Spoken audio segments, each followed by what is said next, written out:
तो hello friend, स्वागत है आपका the BCA student YouTube channel में।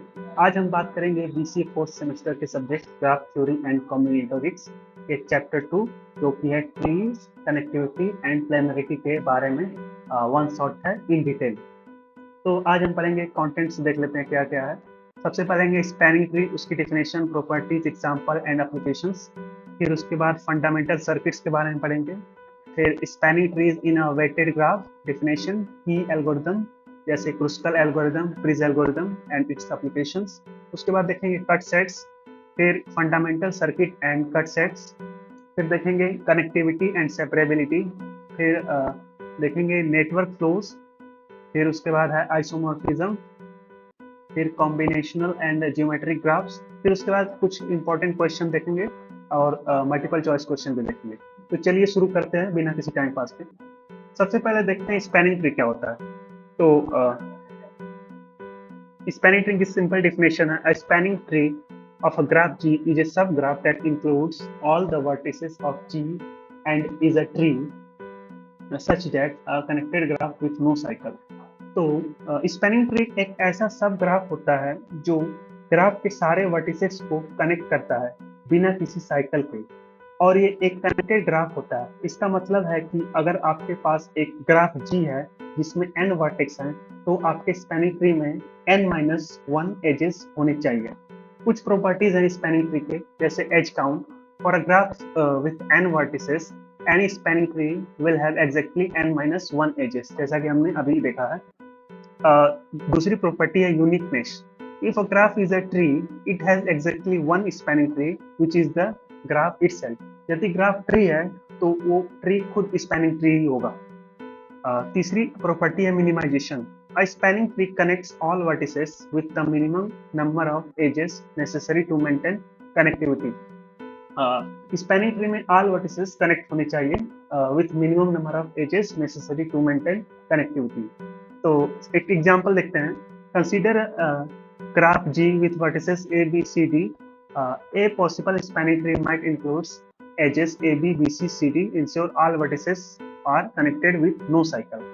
तो ये तो हो गया थ्योरेटिकल एग्जांपल। चलिए एक इमेज से एग्जांपल देखते हैं।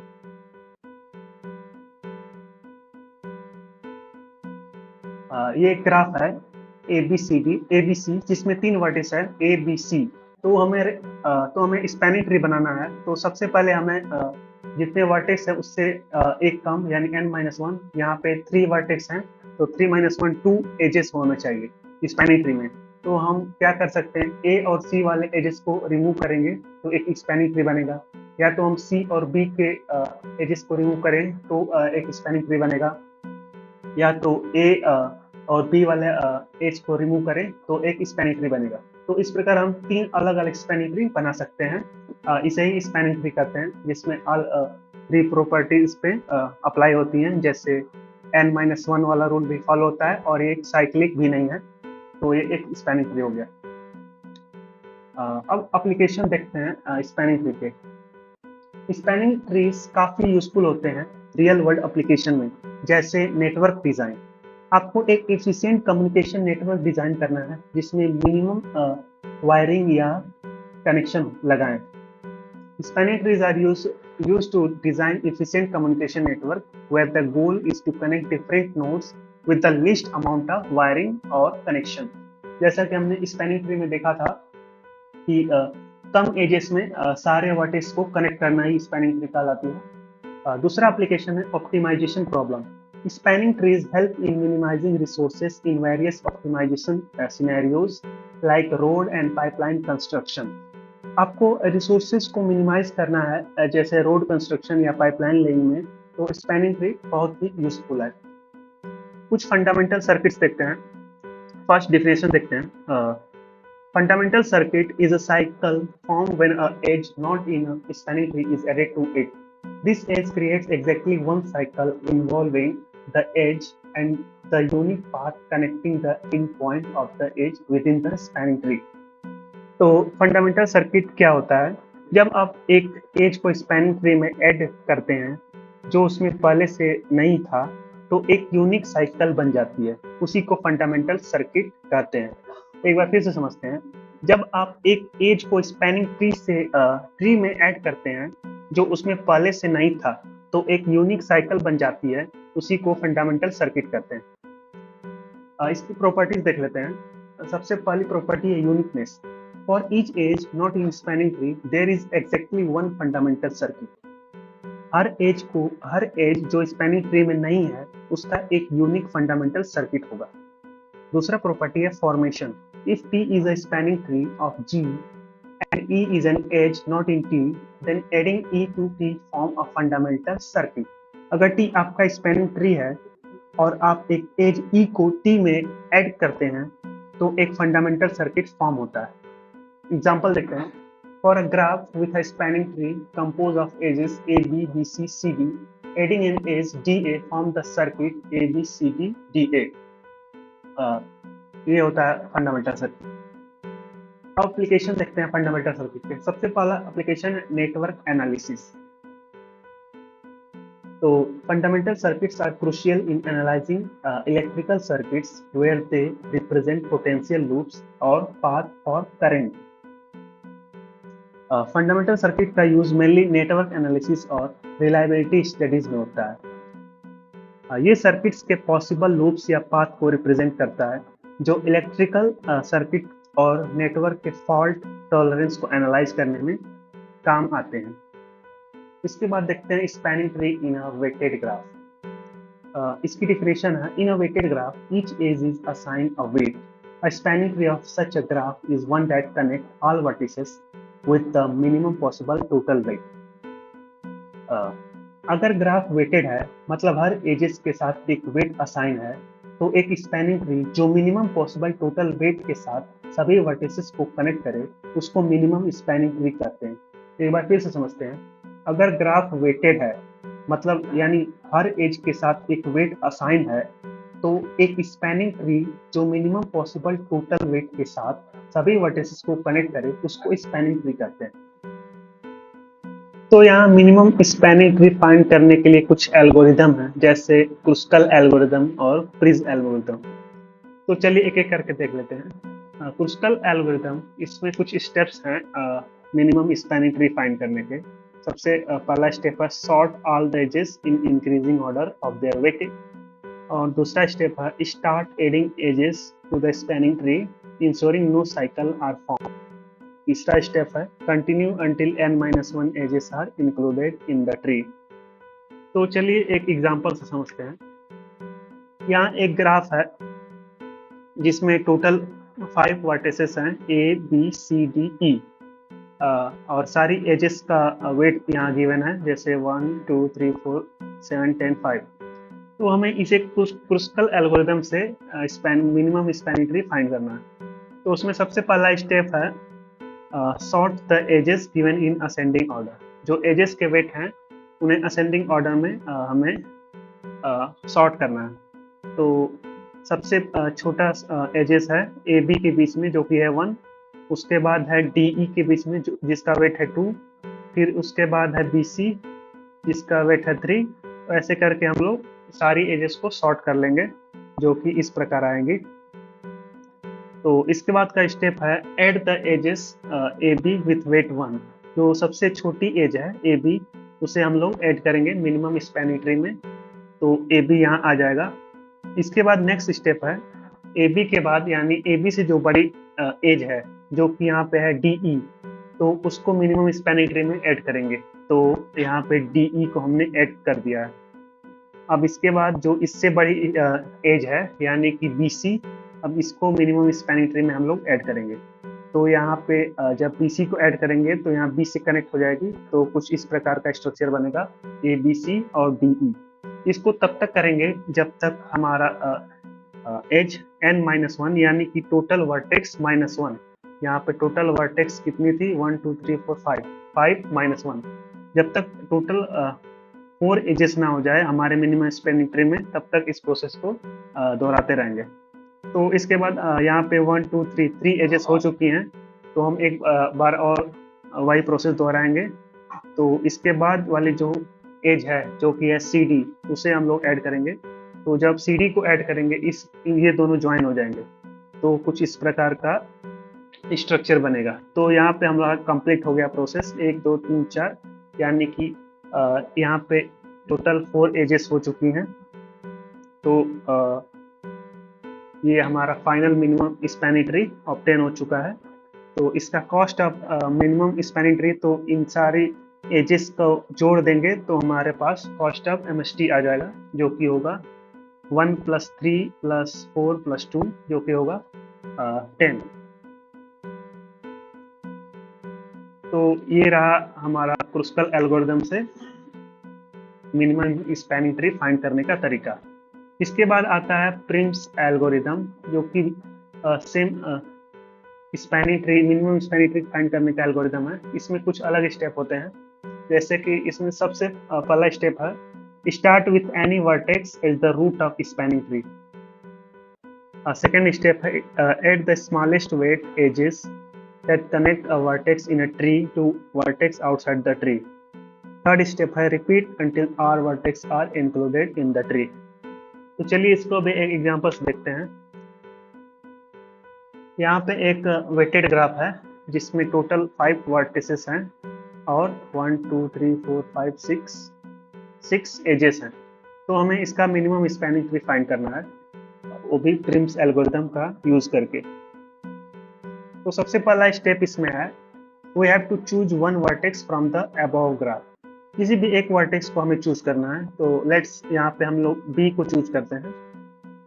तो इसके बाद का स्टेप है हमें बी से शॉर्टेस्ट डिस्टेंस वाली एज को अब चूज करना है। तो बी से 2 एजेस ज्वाइन है, एक तो बी सी है, एक तो बी डी है।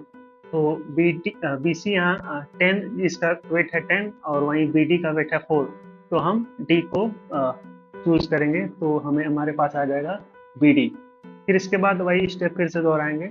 अब डी से देखेंगे कौन सा एजेस छोटी है तो उसको चूज करेंगे। यहाँ से 2 एजेस निकल रही हैं, एक तो 1 एक तो 2। तो यहाँ पे 1 शॉर्ट है तो हम डी ई को लेंगे, तो हमारे पास हो जाएगा बी डी ई।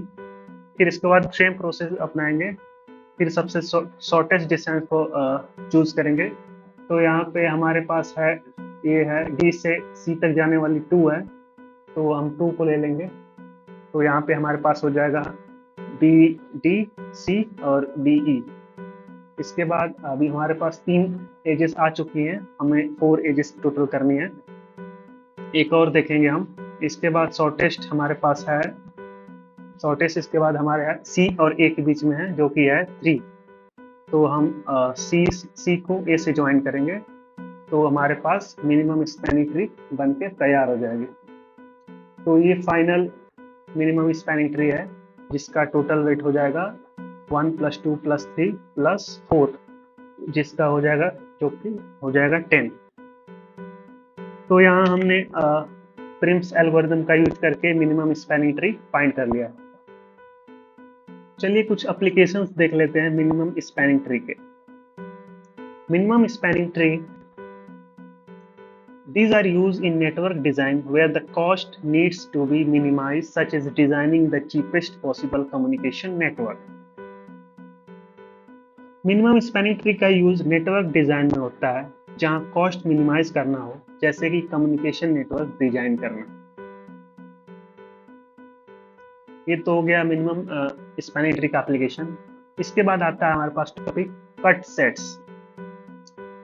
definition देख लेते हैं कट सेट की। A cut set of a connected graph is a set of edges whose removal disconnect the graph. Cut set graph के उन एजेस का सेट होता है जिन्हें रिमूव करने से ग्राफ डिस्कनेक्ट हो जाता है। कुछ प्रॉपर्टीज देख लेते हैं। सबसे पहली प्रॉपर्टी है मिनिमलिटी। अगर कोई कट सेट मिनिमल है तो उसका कोई भी प्रॉपर सबसेट कट सेट नहीं होगा। दूसरी प्रॉपर्टी है वर्टेक्स रिलेक्शन। हर कट सेट ग्राफ के वर्टेक्स का पार्टीशन से करेस्पॉन्ड करता है। कट सेट से कुछ 2 टाइप्स होते हैं। पहला है वर्टेक्स कट और दूसरा है एज कट। तो set of vertices whose removal disconnect the graph उसे वर्टेक्स कट कहते हैं। Set of edges whose removal increase the number of connected component उसे एज कट कहते हैं। यानी जिस वर्टेक्स का सेट रिमूव करने से ग्राफ डिस्कनेक्ट हो जाता है उसे वर्टेक्स कट कहते हैं, और जिस एजेस का सेट रिमूव करने से ग्राफ के कनेक्टेड कंपोनेंट की संख्या बढ़ जाती है उसको एजेस कट कहते हैं। चलिए एक एग्जांपल से देखते हैं जिसमें 4 वर्टेक्स हैं और 4 एजेस हैं जो कि जुड़े हैं A B B C D और डी ए। तो इसके कट सेट हो जाएंगे ए बी और सी डी, यानी हम ए बी और सी डी को रिमूव कर दें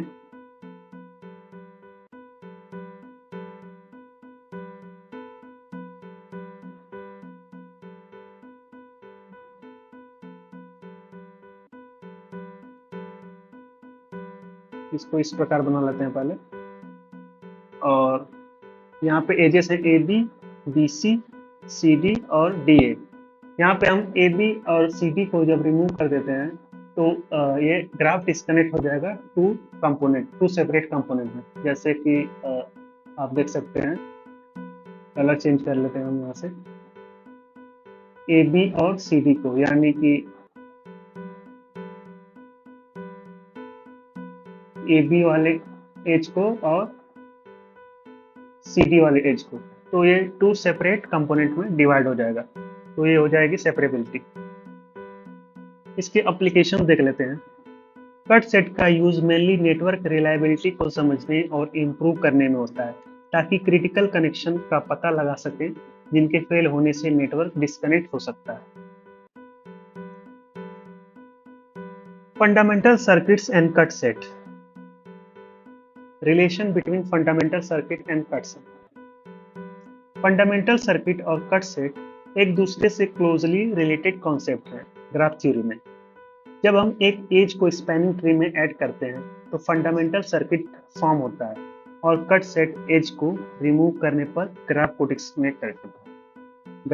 डिस्कनेक्ट करता है।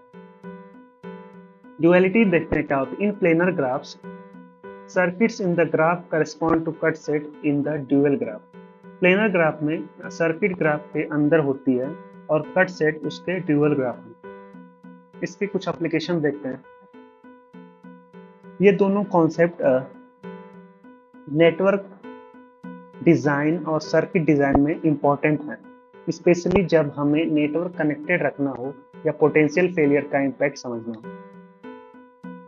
चलिए एक और इंपॉर्टेंट टॉपिक समझते हैं, connectivity and सेपरेबिलिटी।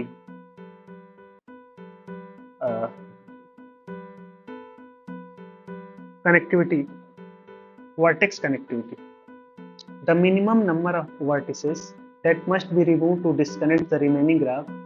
A graph is K-connected if K or more vertices must be removed to disconnect it.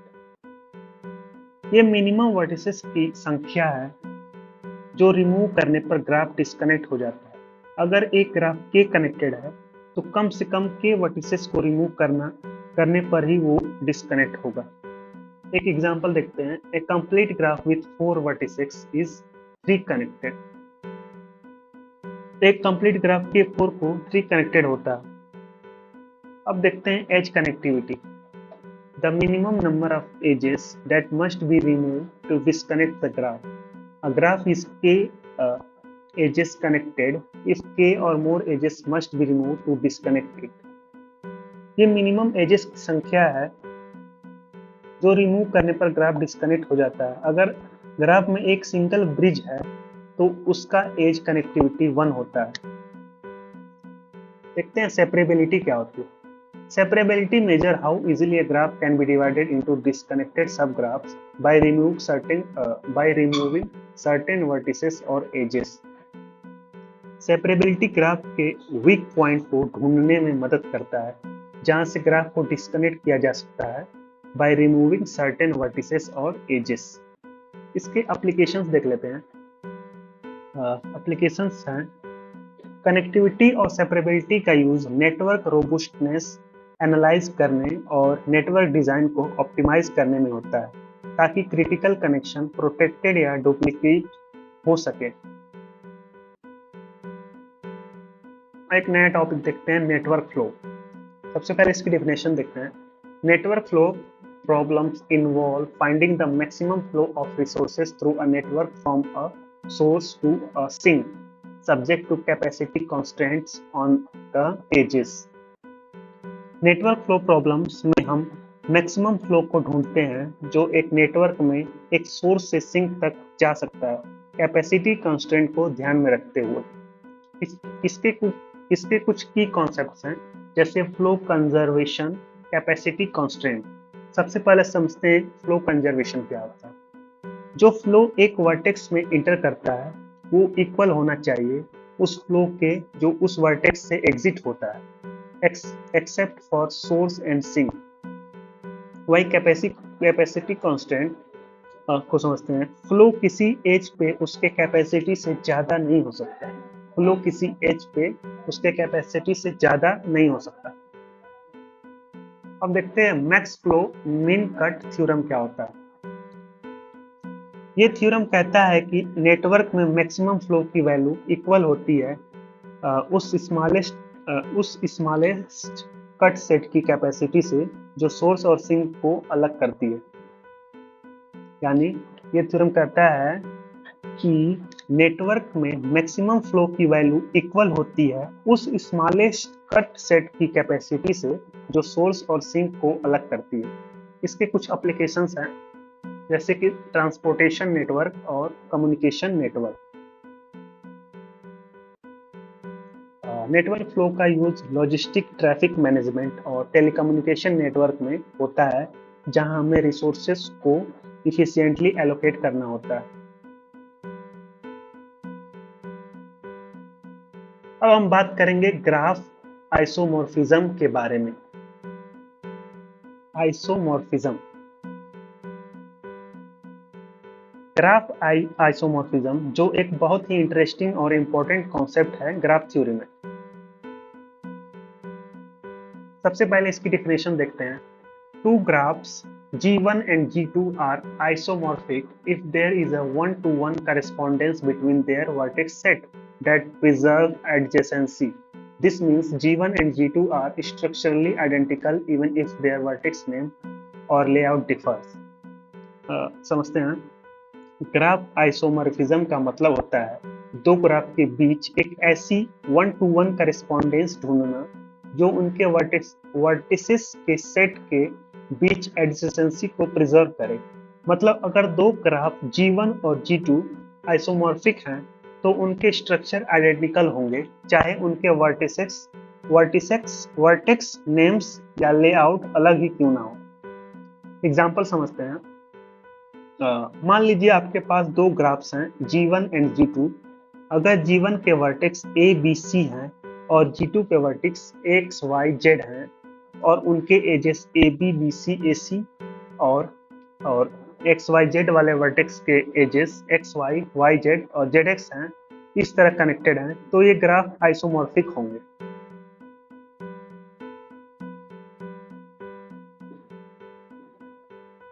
एक और आसान तरीका है ये समझने का कि अगर आप G1 को कैसे भी ड्रॉ करें, आप G2 को भी वैसे ही ड्रॉ कर सकते हैं, बस वर्टिसेस के नाम अलग हो सकते हैं। इससे ये कंफर्म होता है कि दोनों ग्राफ सेम हैं, बस उनके वर्टिसेस का नाम अलग है। इसे करते हैं ग्राफ आइसोमॉर्फिज्म। सेकेंड टॉपिक है टू आइसोमॉर्फिज्म। इसकी डेफिनेशन देख लेते हैं सबसे पहले। A stricter form of isomorphism where every pair of vertices in one graph correspond to a pair of vertices in another graph, preserving the structure of all subgraphs formed by these vertex pair. Two isomorphism एक और strict form of isomorphism है। इसमें हर एक vertex pair एक corresponding pair होता है दूसरे graph में, जो सब ग्राफ के स्ट्रक्चर को प्रिजर्व करता है। मतलब अगर G1 और G2 टू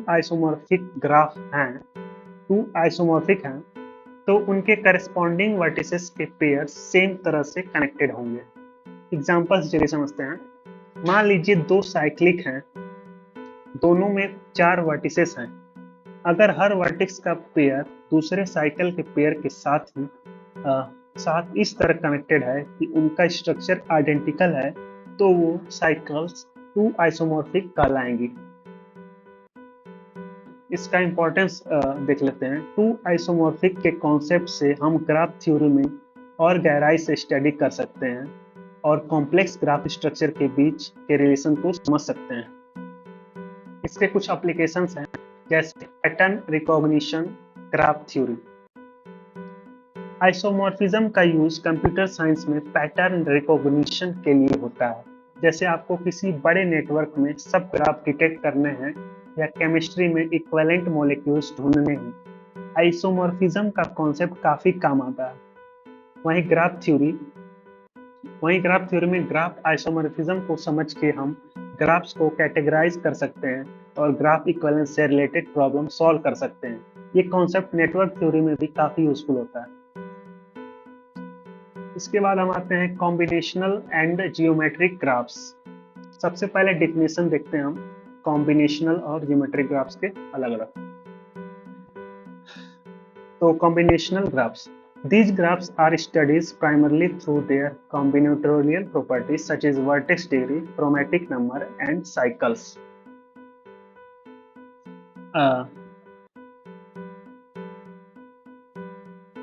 आगे बढ़ते हैं कॉम्बिनेशनल और ज्योमेट्रिक ग्राफ्स के कॉन्सेप्ट की तरफ। ये दोनों टाइप्स के ग्राफ अलग अलग प्रॉपर्टीज और एप्लीकेशन के लिए जाने जाते हैं।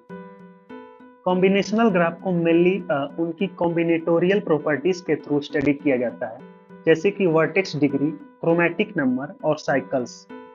इसकी कुछ प्रॉपर्टीज होती हैं, जैसे वर्टेक्स डिग्री, जैसे कि the number of edges connected to a vertex. जैसा कि आप जानते हैं, किसी वर्टेक्स से जितनी सारी एजेस जुड़ी होती हैं उसे वर्टेक्स डिग्री बोलते हैं।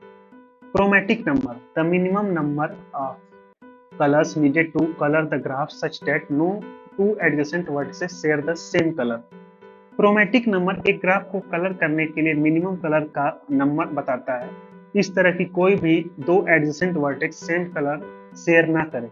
ये ग्राफ कलरिंग प्रॉब्लम में काफी यूजफुल होती है। वैसे तो इसे हमें थर्ड चैप्टर में डिटेल में पढ़ना है, लेकिन यहाँ हम शॉर्ट में समझते हैं क्रोमैटिक नंबर क्या होता है। जैसे कि ये ग्राफ है, इसके वर्टेक्स ए, बी, सी और डी है, जो कि कनेक्टेड है। तो हमें इन वर्टेक्स को कलर करना है इस प्रकार कि कोई भी एडजेसेंट वर्टेक्स का सेम कलर ना है। जैसे कि ए को हम रेड कलर करते हैं, तो बी को हम रेड नहीं कर सकते, इसको कोई दूसरा कलर देना पड़ेगा। जैसे इसको ब्लू दे देते हैं। यदि हम बी को ब्लू दे देते हैं तो सी को हम ब्लू नहीं कर सकते, क्योंकि एडजेसेंट वर्टेक्स का कलर सेम नहीं हो सकता। लेकिन इसे हम रेड दे सकते हैं, क्योंकि रेड एडजेसेंट में नहीं है। वैसे ही अब डी को हम रेड नहीं दे सकते, लेकिन ब्लू दे सकते हैं। तो क्रोमैटिक नंबर इसका हो जाएगा 2, the minimum number of colours needed to colour the graph such that no two adjacent vertex share the same colour.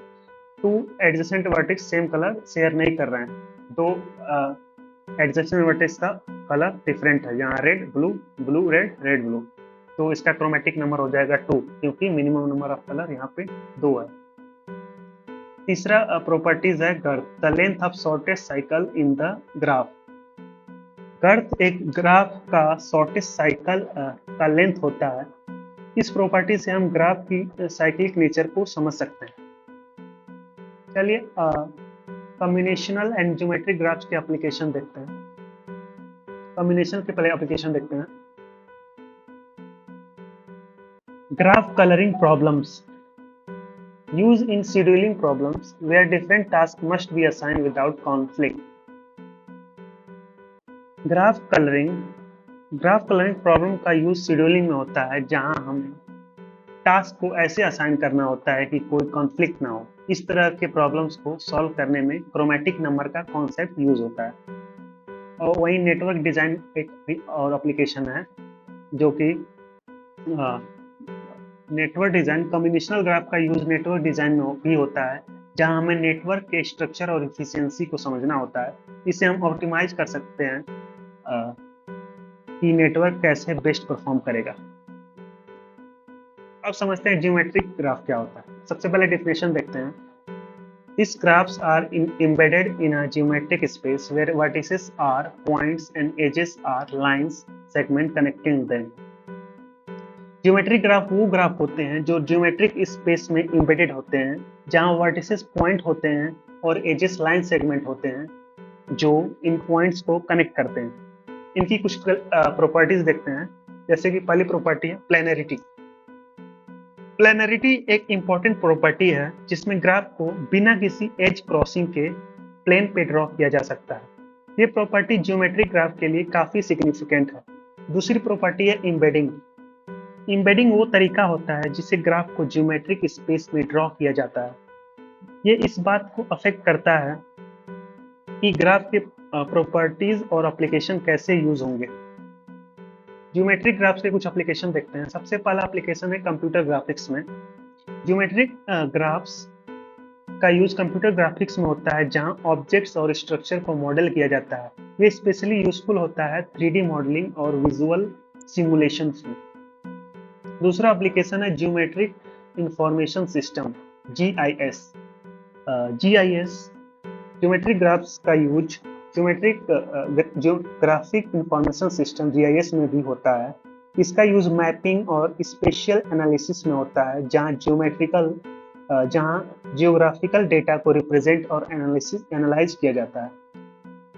तो दोस्तों ये था एक डिटेल एक्सप्लेनेशन आइसोमॉर्फिज्म और कॉम्बिनेशनल और ज्योमेट्रिकल ग्राफ्स के कॉन्सेप्ट का। ये टॉपिक काफ़ी इम्पोर्टेंट है ग्राफ थ्योरी के स्टडी के लिए और इनके एप्लीकेशन रियल वर्ल्ड प्रॉब्लम को सॉल्व करने में भी काफ़ी यूजफुल होते हैं। तो चलिए कुछ इंपॉर्टेंट क्वेश्चंस देख लेते हैं ग्राफ थ्योरी के चैप्टर 1 से।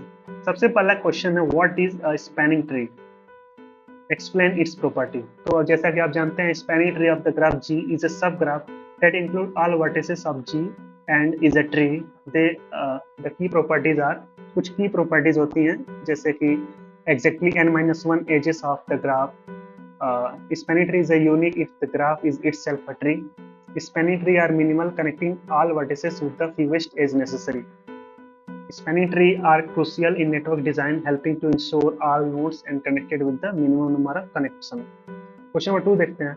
Describe Kruskal algorithm for finding a minimum spanning tree, provide an example. जैसे जानते हैं क्रुस्कल एल्गोरिदम एक मिनिमम स्पैनिंग ट्री फाइंड करने का एल्गोरिदम है जिसमें कुछ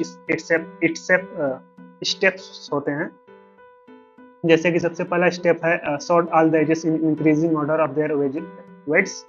फिर दूसरा स्टेप है add edges to spanning tree one by one, continue until the spanning tree has n-1 edges. ये एक एग्जांपल दे देंगे हो जाएगा। क्वेश्चन नंबर 3 है explain the concept of cut sets and their importance in network reliability। तो इसका answer हो जाएगा a cut set of a graph is a set of edges whose removal disconnect the graph. The concept of cut set is crucial in network reliability as it identifies the critical connection in a network. If a cut set is removed, the network becomes disconnected, which can be used to analyze and enhance the robustness of the network by reinforcing और duplicating this critical section. तो cut set of vertices और edges होता है जिसे remove करने से graph कोई disconnect हो जाता है। तो कुछ एमसीक्यू क्वेश्चंस भी देख लेते हैं चैप्टर 1 से। सबसे पहला क्वेश्चन है what is the minimum number of edges in spanning tree of a graph with 10 vertex. तो जैसा कि आप जानते हैं n-1, 10-1 हो जाएगा 9, तो ऑप्शन बी करेक्ट हो जाएगा। Question number 2 है which of the following algorithm is used to find the minimum spanning tree? Dijkstra algorithm, Kruskal algorithm, Bellford algorithm, Flow-Warshall algorithm। तो मिनिमम स्पैनिंग ट्री फाइंड करने के लिए क्रुस्कल एल्गोरिथम यूज करते हैं, Dijkstra भी use करते हैं, दोनों सही होगा इसका आंसर। क्वेश्चन नंबर 3 है what is the vertex connectivity of complete graph K4। तो वर्टेक्स कनेक्टिविटी K4 की हो जाएगी 3, ऑप्शन नंबर 3 करेक्ट हो जाएगा। क्वेश्चन नंबर 4 है in which type of graph can a spanning tree be form without any edge crossing. बिना edge crossing के spanning tree हम लोग प्लेनर ग्राफ में बना सकते हैं, तो ऑप्शन बी इसका करेक्ट आंसर हो जाएगा। लास्ट क्वेश्चन है the max flow min cut theorem is related to which of the following concept.